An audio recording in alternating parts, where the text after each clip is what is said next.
జల్లికట్టుపై ఎన్నో ఆశలు పెట్టుకున్న తమిళనాడు ప్రభుత్వానికి సుప్రీంకోర్టులో చిక్కెదురైంది. పండుగ సందర్భంగా జల్లికట్టును అనుమతిస్తూ మధ్యంతర ఉత్తర్వులు ఇవ్వాలని ఆ రాష్ట్ర ప్రభుత్వం వేసిన పిటిషన్ను ఉన్నత న్యాయస్థానం తోసిపుచ్చింది.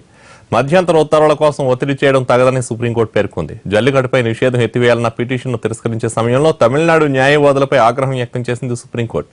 పొంగల్ను దృష్టిలో ఉంచుకుని జల్లికట్టుపై త్వరగా తీర్పు ఇవ్వాలంటూ డిమాండ్ చేశారు తమిళ న్యాయవాదులు. తీర్పు విషయంలో ఇలా అడగడం భావ్యం కాదంటూ మందలించింది ధర్మాసనం. తీర్పు ఎప్పుడు ఇవ్వాలో తెలుసంటూనే ఒత్తిడి పెట్టడం సరికాదంటూ అక్షంతలు వేసింది. తమిళనాడులో జల్లికట్టు క్రీడ సంప్రదాయంగా వస్తోంది. సంక్రాంతి వేళ జల్లికట్టు నిర్వహించడం ఆనవాయితీ.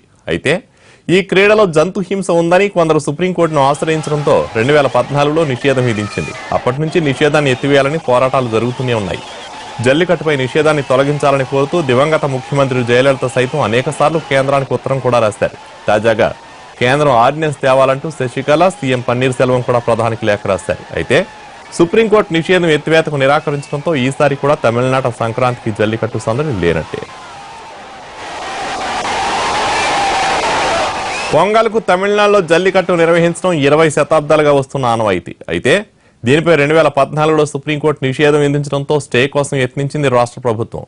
తీర్పు త్వరగా ఇవ్వాలన్న న్యాయవాదుల వాదనను సుప్రీంకోర్టు తోసిపుచ్చింది. దీనిపై తదుపరి తీర్పు పొంగల్ తర్వాత వచ్చే అవకాశం ఉంది. అయితే స్టేపై రేపు తీర్పు వచ్చే అవకాశం ఉందని న్యాయవాది కోవెలను ఆశాభావం వ్యక్తం చేశారు. But however, the function, Jallikattu function, to abhi coming Saturday and Sunday, Monday is going to be celebrated. Where obviously, Jallikattu needs to be there.